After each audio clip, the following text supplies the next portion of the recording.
Olá, boa noite, caros colegas, tutores. Meu nome é Darcio Fazolo, sou aluno do curso de especialização em História Contemporânea da UFJF e vamos falar um pouco aí, desse contexto nosso do que tem sendo vivenciado, no processo de ensino de História. Eu gostei muito de retratar a questão de Joaquim Prates, onde ele aborda em especial essa grande cultura do ensino de História. O que se percebe dentro desse contexto, das nossas práticas de ensino? Eu tive a oportunidade de assistir alguns vídeos dos colegas, porque eu estava em dúvida do que falar e de como falar, ou o que falar, e fui pegando por base algumas noções das nossas práticas escolares diárias. E percebo que a construção crítica do nosso aluno, ela parte do princípio de que o ensino das humanidades, ou o ensino da história, ele contribui para essa formação de perfil.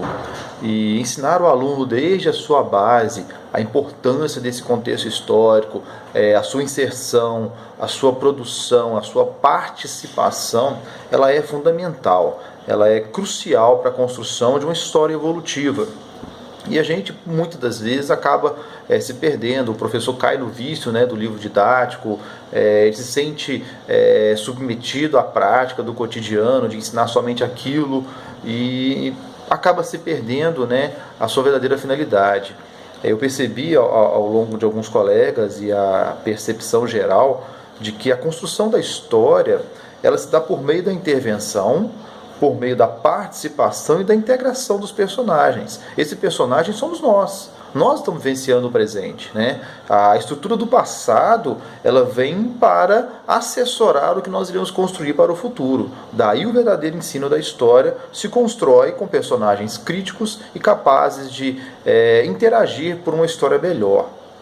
O Joaquim também fala para nós sobre a influência desse profissional, desse professor, que submete às caracterizações, a BNCC, as bases curriculares, a construção. O que é imposto? A gente chamado isso de uma cultura que nós herdamos dos europeus, de introduzir aquilo que é bonito, de você relacionar uma história que foi contada de uma forma fantasiosa, quando a verdadeira realidade ela trabalha num perfil de que você tem que estar concretizado com as suas bases firmes, ou seja, um bom material de pesquisa, uma boa estrutura histórica, um referencial mais completo, para que você tenha uma base estrutural bem mais assessorada. Outros personagens aí do nosso ensino, como o Luiz Carlos Freitas, ele fala muito dessa BNCC formulada com o propósito de conduzir a educação para um princípio. Na minha opinião, na minha concepção do ensino de história, nós elencamos isso a transformar nossos alunos em alienados. Nossos alunos eles ficam à margem do que é passado porque eles nos veem como personal, como um profissional, como um personagem que é dono da verdade. Nós somos para ele a referência que ele tem. E se você não abre a mente desse aluno para ele poder entender um pouco mais desse processo, ele acaba se perdendo, ele acaba ficando iludido. Eu muitas das vezes, desde lá do 6º ano, que eu trabalho até o ensino médio, eu procuro fazer uma construção de uma evolução histórica. O que é essa construção? Eu primeiro mostro ao aluno do 6º ano qual a importância de aprender história. O que a história faz com a vida dele, com o percentual dele. Como que eu mostro isso para ele? Mostrando para ele as origens. Como que a história faz parte da vida dele.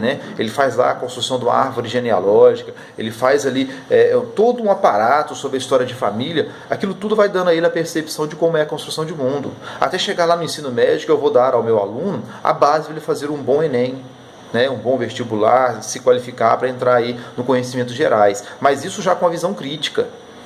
Uma visão de entender a história não só como ela é retratada, mas como ela é passada, como ela é formada, como ela é fundamentada e aonde encontrar fontes necessárias para essa identificação. Eu acho que esse é o papel fundamental de um bom profissional, de um professor que se preze, que busque essa caracterização fundamental. Muitas das vezes nossos professores de hoje eles saem da faculdade sem essa base, sem essa estrutura, sem essa preocupação de entender como que está o universo do que ele tem que ensinar. Aí ele passa a mão do livro e fica preso aos textos. né? Ele quer que o aluno decore aquilo ali para ele ter a resposta pronta. E a história não pode ser construída com resposta pronta. A história precisa ser interpretada, entendida, visionada, construída e evoluída. É esse o papel da história. Senão a gente não precisa ensinar história. Basta a gente contar para ele lá uma meia dúzia de história da carochinha e então está tudo bem entendido. Ele vai passar por isso aí. Ele precisa aprender a ler, ele precisa aprender a realizar as 4 operações da matemática. Ele está de bom tamanho. E não é por aí. O próprio governo se condena, né? Ele coloca-se à margem do processo num todo. Ele condena o seu próprio povo ao fracasso, certo? O nosso tempo é meio curto, não dá para se estender muito, mas é a visão do que a gente vê dessa história dentro do contemporâneo que a gente constrói até aqui.